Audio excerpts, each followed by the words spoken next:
Sir England दोबारा वापस आएगी कि नहीं आएगी, सबसे बड़ा सवाल आज का ये। फिर उसके बाद ये स्टेटमेंट लेनी है कि इंडिया वाकई बाप है क्रिकेट का।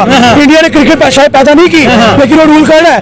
अब जो एक 100 करोड़ से स्टेटमेंट है ना कि इंग्लैंड जापानी क्रिकेट है उसको उससे हटाना है। आप सबसे बड़ी बात देखें कि यहाँ पे चाहे सीना कंट्री हो, यहाँ पे चाहे एशियन कंट्री हो, इंडिया के साथ जिसका ही मैच होता है उसको नाक की खानी पड़ती है। सर चोटा किसी को नहीं है, ऑस्ट्रेलिया को नहीं छोड़ा, इंग्लैंड को नहीं छोड़ा, अफगानिस्तान को नहीं छोड़ा, श्रीलंका को नहीं छोड़ा, न्यूजीलैंड को नहीं छोड़ा, अफगानिस्तान को नहीं छोड़ा, पाकिस्तान को नहीं छोड़ा। और भाई रहा कौन गया, कौन खेलेगा इनके साथ? इंडिया वर्सेस इंडिया रहेगा बस, इसके अलावा कुछ ही रहता है। अगर इंडिया का मैच इंडिया के साथ ही कराया जाए तो फिर इंडिया हार सकती है, अदरवाइज इंडिया नहीं आ सकती। आपने जैसे कहा ऑस्ट्रेलिया को T20 वर्ल्ड कप में हरा दिया, साउथ अफ्रीका को व्हाइट वॉश कर जाकर हरा के, ठीक है, पाकिस्तान को आईसीसी इवेंट्स में हरा देते हैं, अफगानिस्तान को हरा दिया, न्यूजीलैंड को हरा दिया। और यही तो पॉइंट है कि इंडिया को हराए तो हराए कौन? सर सर्टिफाइड इसके दे वर्ल्ड लेवल में रखा करता तभी जीत जाएंगे। अच्छा। इतनी स्ट्रॉन्ग टीम है इनकी। आप देखिए, आप सिंपल सी बात है, आप एक को पकड़ने जाते हो दूसरा खड़ा रहता है। यू नो बीजीटी के बाद जो है वो काफ़ी सारे सवाल थे कि इंडिया तो भाई हार गया, ये हो गया, वो हो गया।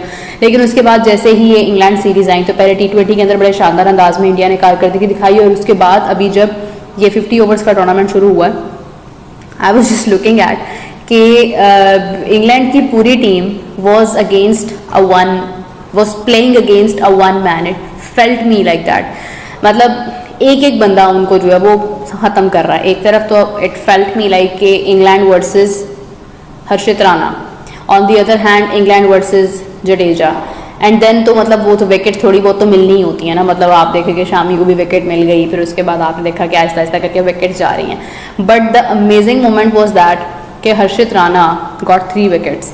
फिर जडेजा, मतलब जडेजा से तो आप एक्सपेक्ट करते ही हो ना, आपको पता है कि यार जडेजा जो है वो तो एक डेफिनेटली एक सीनियर प्लेयर है और उसका होना टीम में, क्योंकि वो चैंपियंस ट्रॉफी के अंदर भी है और वो एक इम्पैक्टफुल प्लेयर है। फिर आप देखें कि जडेजा ना सिर्फ बल्कि बॉलिंग बल्कि वो बैटिंग भी बड़ी अच्छी कर लेते हैं, तो आपके पास एक बहुत अच्छी ऑप्शन होती है।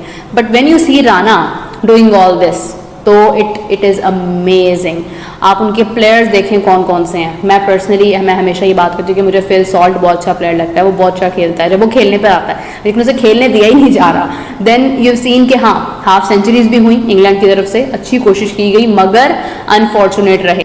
मतलब कि जिंदगी में सुकून लिखा ही नहीं हुआ, एक टेंशन जाती है तो दूसरी सामने आके खड़ी होती है।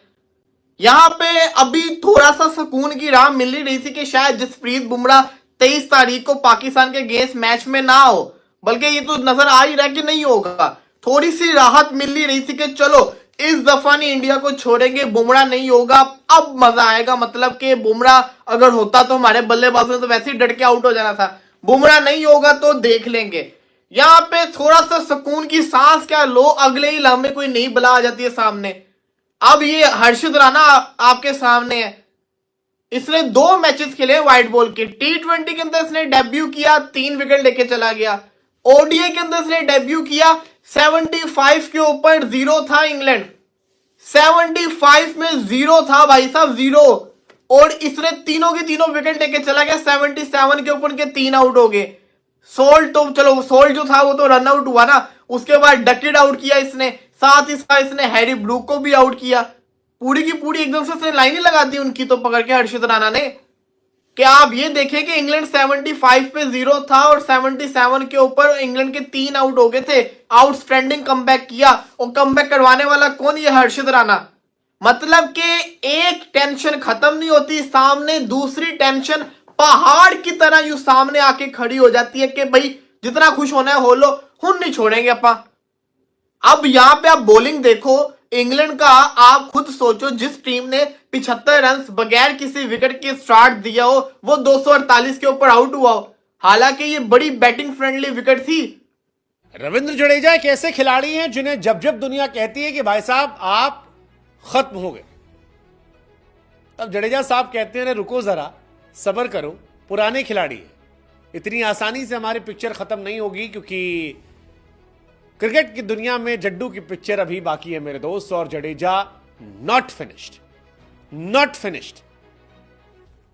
India versus England ODI series से पहले सभी ये मान रहे थे कि यार जडेजा का करियर जो है वो शायद खत्म हो गया।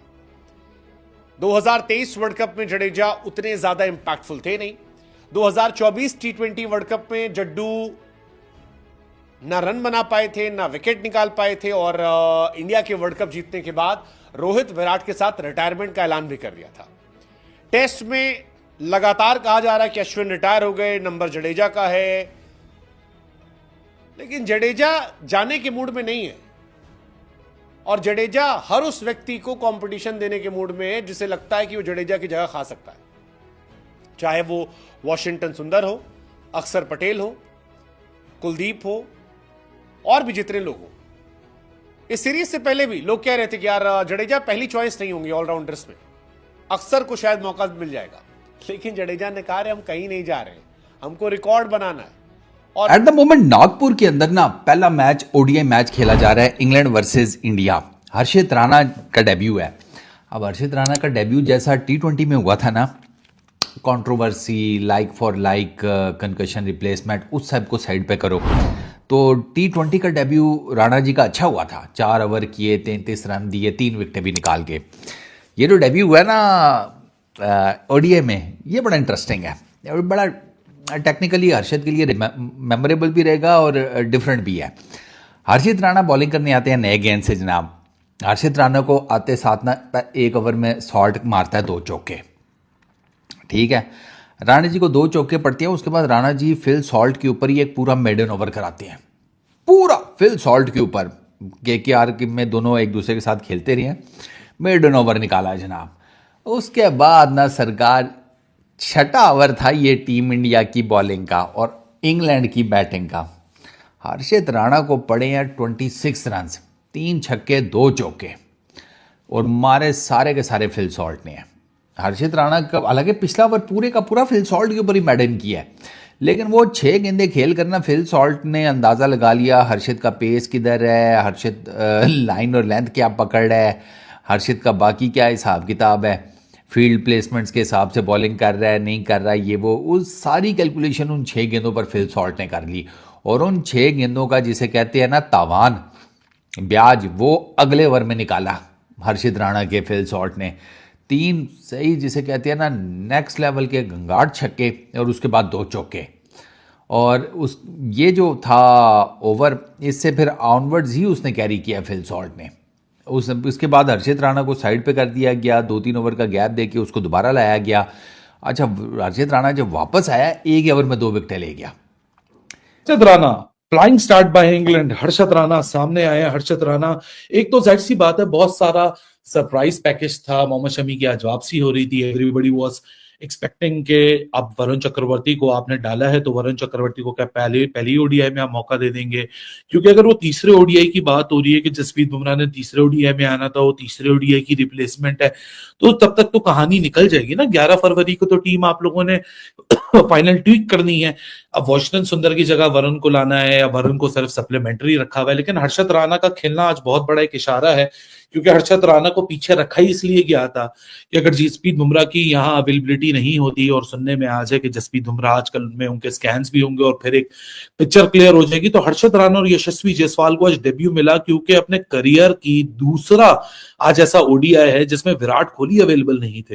वैसे बड़ी हैरानी की बात है, ऐसा क्या हो गया, रोहित शर्मा ने बोला रात को नी में कुछ हो गया, मतलब रातों रात क्या हो गया, कोई साजिश तो नहीं लेके पहुंच गया विराट के पास, नीज अपनी खराब कर लो। याद है ना 2022 में अवेश खान को बुखार हुआ था, अरे भाई विराट को ना बुखार करवा देना, वो भी बहुत इंपॉर्टेंट है। बट ऑल इन ऑल जिस तरह इंग्लैंड ने आगाज किया था ना, एक ताबड़तोड़ इंग्लैंड का आगाज था।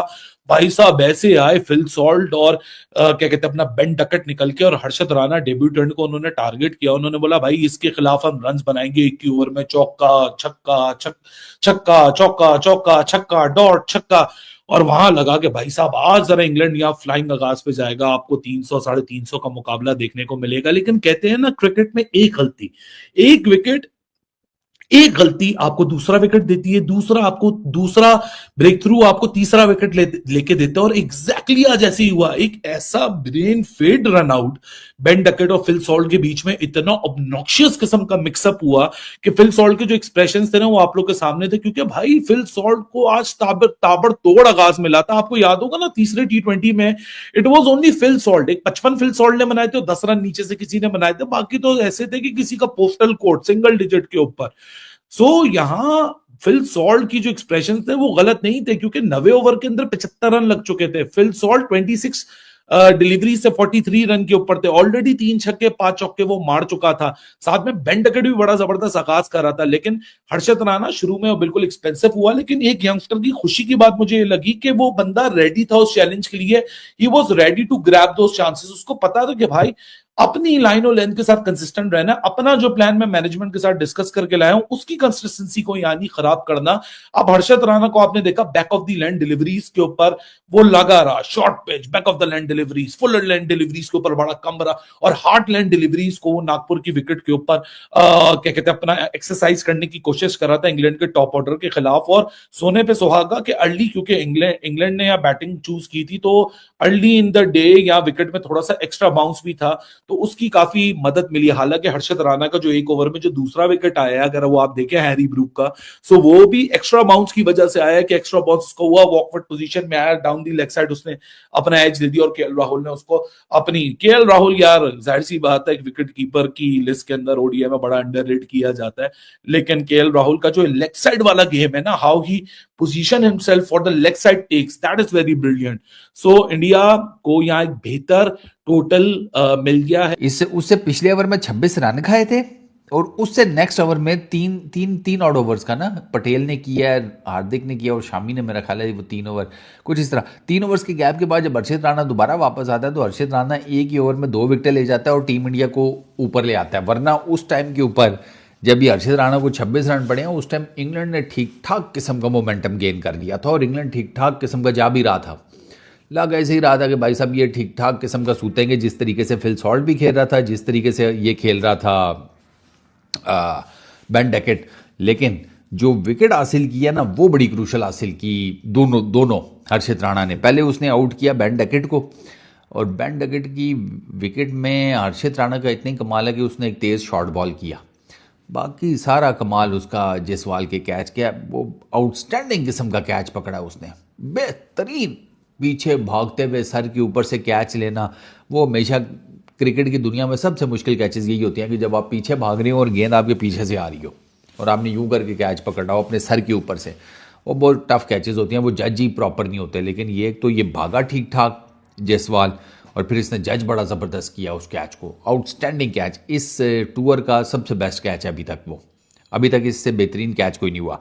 और दूसरी विकेट वो Harshit Rana was lucky, leg side के ऊपर शॉर्ट बॉल की, तेज बॉल की, वो मार गया ग्लव अपना। और जड्डू ने कर दिया 9 ओवर में 1 मेडन, 26 रन, 3 विकेट, 2.9 की इकॉनमी से लेकर, जिसमें विकेट रूट का था, सबसे इंपॉर्टेंट विकेट, बेथेल का विकेट, और आखिर में राशिद को भी कहा मैं कहीं नहीं जा रहा हूं भाई साहब, कोई रीजन नहीं आप ड्रॉप करो मुझे, आप जब सोचोगे कि मुझे ड्रॉप करना है मैं आपको सरप्राइज करूंगा। और इस बार भी जडेजा ने सरप्राइज कर दिया। जडेजा ने मानो बता दिया कि यार वनडे क्रिकेट टेस्ट क्रिकेट से कहीं नहीं भगा सकते आप उनको, और एक रिकॉर्ड ही बना दिया, 600 international wicket, I mean one of the greats in modern era. Test cricket में 323 विकेट, ओडीआई में 223 विकेट, और T20 में 54 विकेट। सर रविंद्र जडेजा ने इंडिया के उस एलीट क्लब को ज्वाइन कर लिया जिसमें कुछ लिमिटेड खिलाड़ी ही हैं जो 600 विकेट निकाल पाए। ज्यादा नहीं, केवल 4 खिलाड़ी जडेजा से पहले रहे, जडेजा 5वें हो गए मतलब। और जडेजा के बारे में एक और खास बात है, रविंद्र जडेजा इंडिया के इकलौते स्पिनर हैं जिन्होंने वर्ल्ड क्रिकेट में 600 विकेट निकाले हैं और 6000 रन बना दिए। मतलब दुनिया में ऐसे बहुत खिलाड़ी नहीं है। इंडिया में भी अगर आप देखोगे वो खिलाड़ियों के नाम जिन्होंने 6000 रन बनाए और 600 इंटरनेशनल विकेट निकाले, तो सिर्फ एक नाम है, और वो नाम है लेजेंडरी कपिल देव साहब का। 600 प्लस विकेट, 6000 इंटरनेशनल। हालांकि वो तेज गेंदबाजी में थे, तेज गेंदबाजी ऑलराउंडर, और वैसा भी इंडिया में कोई नहीं है, लेकिन स्पिनर में भी कोई नहीं है। जडेजा ने इस मैच में एक और रिकॉर्ड बना दिया, इंग्लैंड के सामने ओडीआई मैचेस में सबसे ज्यादा विकेट लेने वाले गेंदबाज बन गए, 41 विकेट हो गए। इंडिया वर्सेस इंग्लैंड सीरीज में अगर आप दोनों साइड से भी देखोगे तो भी जडेजा नंबर 1 है। उसके बाद जिमी एंडरसन का नाम है, 40 विकेट। जड्डू यहां पर भी टॉप कर। पहले हर्षित राणा फिर जडेजा, आउटस्टैंडिंग बॉलिंग की गई। आज तो हर्षदीप भी नहीं खेल रहा था भाई साहब, उन्होंने हर्षित राणा को खिलाया हुआ था। बॉलर है, 145 की पेस से बॉलिंग कर रहा होता है, मुंह के ऊपर बॉल मार रहा होता है। पेस भी इसके पास है, लाइन और लेंथ भी है। हालांकि इसको सोल्ड ने 26 मारा था एक ओवर के अंदर, फिलिप सोल्ड ने इसको बड़ा फेंटा भी लगाया था, लेकिन उसके बाद वो डरा नहीं, उसने विकेट तो निकाली ना, विकेट वो लेके गया और पूरी की पूरी विकेट ही लेके चला गया वो।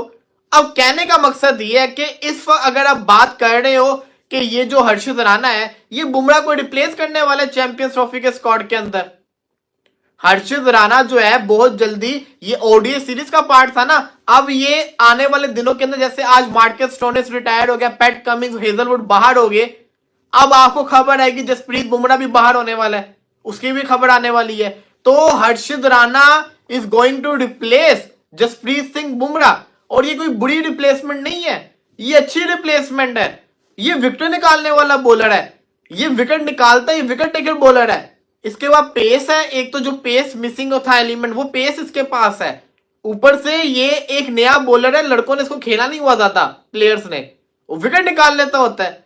हालांकि आज वो जैकब लड़के ने थोड़ा अच्छा खेला, जॉस बटलर ने अच्छा खेला, फिलिप सॉल्ट भी अच्छा खेल के गया, लेकिन जो बेन डकेट को इसने आउट किया था ना, जो कैच पकड़ा गया, ओए होए होए होए होए होए, जायसवाल ने जो कैच पकड़ लिया ना, और एक श्रेयस अय्यर का रन आउट, फील्डिंग बड़ी जबरदस्त थी। ट्रेविस हेड का वो कैच फाइनल वाला रोहित शर्मा का, और जायसवाल का ये कैच बिल्कुल सेम टू सेम कैच थे।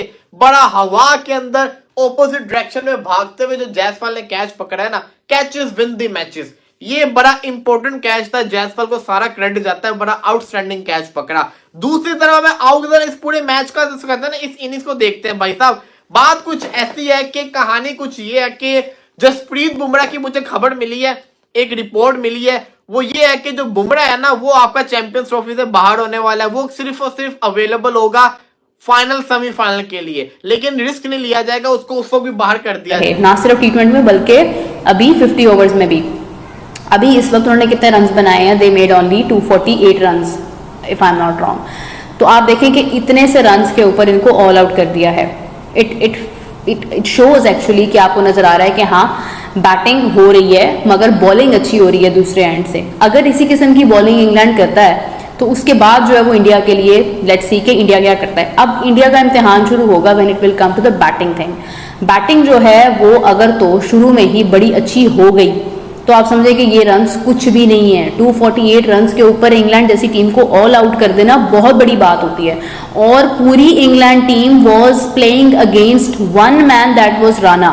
Although Jadeja got 3 wickets as well, Shami got the wicket, but even then you will see that the whole team was under pressured by one man, and that was Harshit Rana. उसने ऐसा इनके ऊपर दबाव डाला, ऐसा pressure डाला कि पूरी टीम जो है उसको एकदम से कोलैप्स कर दिया। Suddenly it went all out of it. और उसके बाद आपको नजर आया कि ओनली 248 रन्स 50 ओवर्स के मैच में। आप देखें इंग्लैंड जैसी टीम जो कि बेसबॉल क्रिकेट के नाम से जानी जाती है, जिन्होंने जो रन्स बनाने की मशीन समझी जाती है, उनको प्रॉब्लम। चले टी20 का आपने टूर्नामेंट देखा, वो सारी उनकी टीम वो थी कि जो उनकी अपकमिंग फ्यूचर है, जो उनका फ्यूचर है वो वाली टीम थी। 2026 के लिए वो टीम आप कंसिडर कर सकते हैं। उसमें विराट नहीं था, उसमें रोहित शर्मा नहीं था, but you have seen the results. लेकिन ये जो टूर्नामेंट अभी जो सीरीज हो रही है 50 ओवर्स की, मुझे पर्सनली इनका बहुत इंतजार था। I was waiting a lot about it, क्योंकि इंडिया के पास सिर्फ और सिर्फ यही मैचेस हैं जिसमें उन्होंने तैयारी करनी है। पाकिस्तान एक प्रोसेस के थ्रू आता गया, but unfortunately Pakistan change the whole squad, you know the winning squad उनका सारा चेंज हो गया। उसके बाद अब पाकिस्तान के पास जो मैचेस हैं जिसके अंदर वो प्रूव कर सकते हैं कि वो कितने पानी में हैं, वो कितना अच्छा खेल सकते हैं, तो that is only the tri nation series 8 से शुरू हो रही हैं, और ये उसका कार्ड भी मेरे पास पड़ा है। तो लाइट भी चली गई है। रोशनियों का शहर लाहौर। खैर, तो आपने देखा कि आप आ भी गई है, गुड, ये वेब जनरेटर है। खैर, अच्छा तो आप लोग देख रहे होंगे कि एक ट्राई नेशन सीरीज, उसके अंदर जो है वो आप डिसाइड करेंगे हाँ पाकिस्तान ने जो स्क्वाड अभी बनाया है वो कितना अच्छा है कितना अच्छा नहीं है। 10 तक आपके पास रिजल्ट्स होंगे, आप बता सकेंगे कि हाँ आपने क्या करना है क्या नहीं करना, और 11th is the last date जब आप अपना स्क्वाड बदल सकते हैं। तो पाकिस्तान एक प्रोसेस के थ्रू आ रहा था, लेकिन यहाँ पर आकर एक बैलेंस हो गया। रविंद्र जडेजा का स्किल सेट अलग लेवल पर नजर आ रहा है, one of the best all rounder, और शायद अंडररेटेड। कई बार लोग कहते हैं कि यार जडेजा बच जाते हैं, रोहित विराट पे नाम आती है, लेकिन नहीं, जडेजा पर भी प्रेशर था। अक्षर पटेल बहुत कंपैरिजन हो रहा था, बहुत सारे लोग कह रहे थे कि अक्षर पटेल को ही खिलाना चाहिए, लेकिन फिर वही बात कि जडेजा को जैसे ही आप कंपेयर करते हो, जडेजा आपको सरप्राइज कर देते बता देते कि नहीं भाई साहब, कोई नहीं मेरे आसपास, कोई भी नहीं है, मैं खेलूंगा। इंडिया के लिए सबसे ज्यादा इंटरनेशनल विकेट लेने वाले गेंदबाजों की बात की जाए तो अनिल कुंबले साहब नंबर 1 है 956, रवि अश्विन नंबर 2 पर है 765, हरभजन सिंह नंबर 3 पर है 611, कपिल पाजी 4 पर है 687, जहीर खान 4 पर है 5 पर 610, और उसके बाद नाम है रविंद्र जडेजा का। और जहीर खान को बहुत जल्दी पीछे कर देंगे, 10 विकेट और चाहिए। जड्डू टेस्ट भी खेलते हैं, जड्डू ओडीआई भी खेलते हैं, ओडीआई मैचेस बहुत बार इस बार हैं, बहुत सारे। रविंद्र जडेजा जो रूट को तो बिल्कुल बनी बना रखा है, 12 बार आउट किया यार उनको, और 11 बार स्मिथ को। 2 मॉडर्न डे बेस्ट को बार बार आउट करना, डोमिनेट करके, दैट इज रविंद्र जडेजा। और अगर आप 600 विकेट सबसे जल्दी देखोगे तो उसमें भी जड्डू बहुत पीछे नहीं है, चौथे नंबर पर है। अश्विन ने 234 मैचेस में लिए थे, कपिल ने 287 में, कुंबले ने 289 में, जडेजा ने 304 में। हरभजन सिंह से आगे हैं वो, 307 में हरभजन सिंह ने लिए थे। So that's Ravindra Jadeja for you.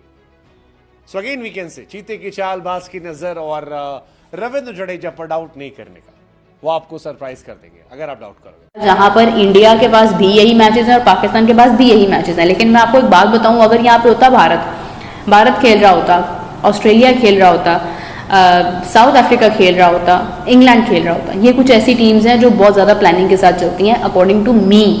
अगर ये टीम्स आप देखते हैं कि ये एक पैटर्न के थ्रू जा रहे हैं, इनकी एक ही लाइन है जिसके ऊपर ये लोग अपने स्कोर को बना के जा रहे हैं, तो ये इतनी ज़्यादा तब्दीलियां ना करते, ये अपना विनिंग कॉम्बिनेशन ना तोड़ते। एक प्लेयर के इंजर्ड होने की वजह से, बुमराह इंजर्ड हुआ, they have just suddenly changed him, उन्होंने वरुण चक्रवर्ती को शामिल किया जो कि अभी एक अच्छे रिदम में है। उसके बाद बाकी उनके सब टॉप पिक्स थे, कोई रिस्क नहीं लिया। अरे भाई, अगर आपने आईसीसी के टूर्नामेंट में भी रिस्क लेना है तो फिर आपने मतलब किस टूर्नामेंट को सीरियसली लेना है? दिस इज द क्वेश्चन ना। आपके पास रिप्लेसमेंट आप कहते हैं है ही नहीं, मैं कहती हूँ आपने बनाई ही नहीं। खैर, अब पाकिस्तान के ऊपर मैं क्या ही बात करूँ, अभी कामरान अकमल की मैं स्टेटमेंट देख रही थी, वो बहुत बोले हैं, उन्होंने बहुत बात किया इसके ऊपर। उन्होंने कहा है कि भाई ये आप जिस तरह मर्जी स्टेडियम भर लो, फायदा तो कोई होना नहीं है। आप जिस तरह की सिलेक्शन कर रहे हो, आप खुशदिल को शामिल कर रहे हो, आप बीपीएल के ऊपर आप परफॉर्म, बीपीएल जो खुद मतलब अपने सही से अरेंजमेंट ही नहीं करवा सके और चीज़ों को बैलेंस नहीं कर पाए हैं, आप उसके ऊपर सिलेक्ट कर रहे हैं एक प्लेयर को, खुशदिल को। No offence to any player, मैं किसी प्लेयर को बुरा नहीं कहती हूँ, मैं ये कहती हूँ कि आप सिलेक्शन जब किसी की गलत जगह पर करते हैं तो आप उस शख्स के साथ गलत करते हैं। अब फॉर एग्जाम्पल मैं स्पोर्ट्स के बारे में बहुत अच्छा बोलती हूँ, मुझे अगर कोई सडनली बिठा दे कि भाई जाओ जाकर इंडिया पाकिस्तान के मैच की कमेंट्री करनी शुरू कर दो, मैं आपको पर्सनली बता रही हूँ, मैं शायद अभी नहीं कर पाऊंगी। Although I have did the commentary, I have done it, मैंने ये केपीएल के अंदर की थी, लेकिन आप देखें कि एक लीग में कुछ करना वॉज डिफिकल्ट। लेकिन अगर वो कहते हैं यार ये केपीएल में भी तो कमेंट्री करके आई है, इसको इंडिया पाकिस्तान के मैच में भी बिठा दो, तो भाई कोई नहीं बिठाएगा ना। हाँ, वो कहेंगे कि भाई वो केपीएल था, वो कराची प्रीमियर लीग थी, वो एक शहर की लीग थी, चलो वो एक, अगर मैं पीएसएल में भी बैठ जाती हूँ भाई, no one would allow me to even sit in the PSL until unless कि मेरा एक प्रॉपर बैकग्राउंड होगा। मैं बड़ी खुल के बात कर रही हूँ, मैं अपने आप को रख के बात कर रही हूँ। मुझे अगर आज कोई ऑफर करता है ना कि यार मीरब आप जाएं और आप जाके ना पीएसएल के मैच की कमेंट्री करनी शुरू कर दो, या मुझे कोई डायरेक्टली बोलता है कि यार आप ना ऐसा करें, आपने वो कमेंट्री की थी ना, आप आईसीसी में किसी भी मैच की कमेंट्री करते हैं, चलो ज़्यादा बड़े मैच की नहीं, आप किसी भी मैच की कमेंट्री करना है, मैं नहीं कर पाऊंगी। मेरे पे एक प्रेशर होगा कि भाई ये क्या, मतलब इतने बड़े टूर्नामेंट हो सकता है मैं कर लूँ, मगर नहीं होता ना, ऐसा पॉसिबल नहीं होता है, क्योंकि मेरा एक प्रोसेस नहीं है। I have just done something for once. इसी तरह से अगर आप ये बात करें, और उसको भी कितना टाइम हो गया, यही कहानी हमने T20 में भी देखी थी। वहां पे भी आखिरी के 3-4 ओवर में उनके बॉलर्स ही कहीं ना कहीं थोड़े से रन्स करते थे अपनी टीम के लिए। बैट्समैन जिनकी जिम्मेदारी है, जिनकी रिस्पॉन्सिबिलिटी होती है कि वो अपनी इनिंग्स को इस तरह का प्लान करें कि थ्रू आउट द इनिंग्स वो खेलते रहें। T20 में भी हमें वो देखने को नहीं मिला, और अभी वनडेज में भी। और ये इंग्लैंड की टीम का एक सीरियस मसला है। हाँ ठीक है, ऊपर से आके शॉट्स खेलते हैं, जिस तरह से ओपनिंग पार्टनरशिप बड़ी शानदार थी, लेकिन 6 ओवर का, 8 ओवर का, 10 ओवर का तो ये मुकाबला है नहीं। ये मुकाबला है 50 ओवर्स का, तो उसमें तो फिर आपने 50 ओवर की इनिंग्स को अपना अच्छे तरीके से प्लान करना होता है। तो वो ये करने में नाकाम हो रहे हैं टाइम एंड अगेन। छोटे फॉर्मेट में भी हमने देखा, और ये बड़ा फॉर्मेट जो 50 ओवर वाला, और ये अभी की बात नहीं है, इनका वर्ल्ड कप भी 2023 का ऐसा ही था। मोर और लेस ये हर मैच में वहां पे भी इनके ऑल आउट हो रहे थे, सारी की सारी टीम आउट हो रही थी और ये पूरे अपने 50 ओवर का कोटा भी नहीं खेल के जा रहे थे। और वही कहानी आज फिर भी हुई है कि 50 ओवर का कोटा ये पूरा नहीं खेल सके और at the end of the day वो जोफ्रा आर्चर ने एक चौका छक्का चौका मारा करते कराते थोड़े से रन्स जो आगे बढ़े हैं 250 के करीब पहुंचे हैं, वरना तो उससे नीचे नीचे ही जो काम है वो तमाम हो जाना था। तो ये एक संजीदा मसला है कि आप 50 ओवर में अपने पूरे ओवर भी ना खेल सकें और जो टॉप ऑर्डर बैट्समैन है या वो तो अच्छा परफॉर्म करते हैं, लेकिन उसके बावजूद ओपनर के अच्छा करने के बावजूद हमने T20 में भी देखा ओपनर की अच्छी पार्टनरशिप लग रही है, नीचे आके फिर एक के बाद एक विकेटें गिरती जाती हैं। तो यही कहानी यहां पे भी। तो इंग्लैंड एक दफा फिर बहुत अच्छे तरीके से प्लान नहीं कर सका कि आखिरी ओवरों में भी उनका कोई स्टैब्लिश बैट्समैन खड़ा हो क्रीज पे। तो इसमें हैट्स ऑफ टू इंडिया कि उन्होंने पूरी सीरीज में ये काम करके रखा हुआ है कि उनको T20 में भी उस जोन और उस फेज में जाने ही नहीं देते कि एंड पे जब आप देखते हैं ना T20 में भी 3-4-5 ओवर रह गए और बैट्समैन स्टैब्लिश खड़े हुए हैं और वो चौके मारेंगे छक्के मारेंगे, उस वाले जोन में T20 में भी नहीं जाने दिया और आज भी उस जोन में जाने नहीं दिया एंड पे कि ठीक है जी आखिरी 8 ओवर रह गए हैं 6 ओवर रह गए हैं तो अब यहां पे, वरना तो अच्छी टीमों से मुराद है कि जिनके बैट्समैन एंड पे खेल रहे होते हैं। तो आपको पता है कि आखिरी 8-10 ओवरों में तो 80-100 रन ओडीआई में बन जाता है, लेकिन शर्त यह है कि आपके अच्छे बैट्समैन खड़े हों क्रीज पे तो तभी ये पॉसिबल हो सकता है, वरना नहीं। और ये इंडिया ने इंग्लैंड को ऐसा करने नहीं दिया अभी तक, ना T20 में ना ओडीआई में। आज भी वो बैटल था लेकिन सिराज का मिस्टेक हुई है इनसे। अच्छा, एक पेस बॉलर्स के अगर हम 1 to 45 ओवर्स वाली अवेलेबल हो हमारे पास, जो ओवरऑल एक हमें नजर आ जाए तो अगर है फास्ट बॉलर्स की इंडियन 1 to 45 ओवर अभी तो की थी नहीं, वो तो हमने अलग किए हैं ना, 45 to 46 to 50 एक कलेक्टिव भी थी। चलें छोड़ें, हम आगे चलते हैं। नहीं, मैं 41 से लगाना जरा 41 से 45 तक। नहीं, ये तो हमने ब्रैकेट्स पूरी कर ली हैं, पूरे आपने कर लिए। चाहिए मैं कह रहा हूँ एक टोटल हमने डेटा बनाया हुआ था जो 1 to 45 का टोटल था। स्पिनर्स का देख लेते हैं, उसके बाद देख लेते हैं। ठीक है चलें आ जाए। अच्छा, ये पेस बॉलर्स की इकोनॉमी और वो अभी हमने नहीं देखना परसेंटाइज। नहीं। अच्छा, अभी हम स्पिनर्स पे चलते हैं। बहुत इंपॉर्टेंट है, 4 स्पिनर्स हमें नजर आएंगे। वाशिंगटन सुंदर भी हैं, अक्षर पटेल भी हैं, कुलदीप भी हैं और रविंद्र जडेजा भी हैं। तो ये आ गया जी, ये 1 to 5 तो ये करते ही नहीं बॉलिंग, उसको आगे ले चलें, उसको ज्यादा बॉलिंग करते नहीं है। आप 11 पे लेके जाए ज्यादा अच्छा है और आगे चले जाए। 10 में भी कुछ नहीं है। अब यहाँ से शुरू होते हैं, रविंद्र आ जाते हैं 164 ओवर है, 16 विकेट है। बहुत आप रिलेट कीजिएगा बुमराह के साथ, बुमराह छोड़ के गया और जडेजा ने बॉल ले ली है और आउट कर रहा है, और या यादव ने ले लिया, कुलदीप ने इकोनॉमी भी है और अच्छा रन भी नहीं दे रहे और आउट भी, या अक्षर ने ले लिया या वाशिंगटन सुंदर ने। ये उनको कम्प्लीमेंट कर रहे हैं स्पिनर्स इनके अपने पेसर्स को। आगे चलते हैं। वो खैर रिव्यू बड़ा अच्छा लिया इंडिया ने और रोहित शर्मा और जडेजा, रविंद्र जडेजा, ही वाज अमेजिंग। तो अंपायर ने नॉट आउट दिया था, उसने रिव्यू में जाके वो आउट लिया। तो उसके आउट होने के बाद तो आगे फिर जाहिर है कि जोफ्रा आर्चर ये 1-2 चौके छक्के जो लगने हैं वही लगने हैं, वो लग गए। आदिल रशीद करते कराते टेल और फिर आगे छुट्टी हो गई। तो hats off to Indian bowlers. Jadeja बहुत अच्छा दिखा आज, उसने जिस तरीके से बॉलिंग करवाई और बीच में जो रूट को भी बड़ी अच्छी मतलब बॉल बीट किया, that was a big wicket. वो मेक और ब्रेक विकेट था बड़ा, वो अच्छा लिया। और फिर ये बैथल को भी तो करते कराते जडेजा बहुत अच्छी रिदम में नजर आया। और जो उसको थोड़ा सा ऑफ पीरियड मिला बॉर्डर गावस्कर ट्रॉफी के बाद, T20 तो अब खेलता नहीं है, तो ऐसा लगा कि भाईजान बंदा अच्छे रिदम में। तो 3 खिलाड़ी आउट किए, रन्स भी बिल्कुल बड़ी कंजूसी से दिए। तो he was amazing. Team to beat है भारत, इसमें कोई शक नहीं है, इसलिए कि सारे बेसिस कवर्ड हैं। ऑन द डे रिलैक्स खेलते हैं, प्रेजेंट मोमेंट में रह के खेलते हैं, 1-2 के ऊपर या परफॉर्मेंसेस पे डिपेंडेंट नहीं है। बॉलिंग लाजवाब है, उसमें कई वेरिएशंस हैं, वेराइटीज हैं। इसी तरह से बैटिंग में जो है वो सिचुएशन को सामने रख के अटैकिंग क्रिकेट खेलते हैं। जीत के इंडिया ने इंग्लैंड को ये बता दिया है कि भाई तुम बेसबॉल खेलो, जो मर्जी खेलो, हमारे सामने तुम्हारी दाल नहीं गलने।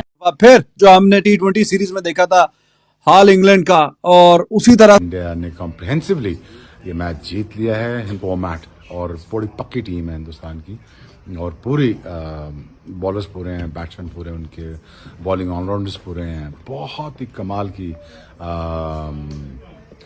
टीम है। बट बेटा इंडिया की बॉलिंग, इंडिया की फील्डिंग, इंडिया की बैटिंग, इंडिया की कप्तानी चारों हाथ में नहीं आ रही। लेकिन जो इंग्लैंड की मंजी ठोकी है ना बेटा, ऐसी मंजी ठोकी है, लगान माफ कर दिया इनको लगान माफ नहीं किया बल्कि इनका लगान 4 गुना इनको ज्यादा दे दिया इस बार।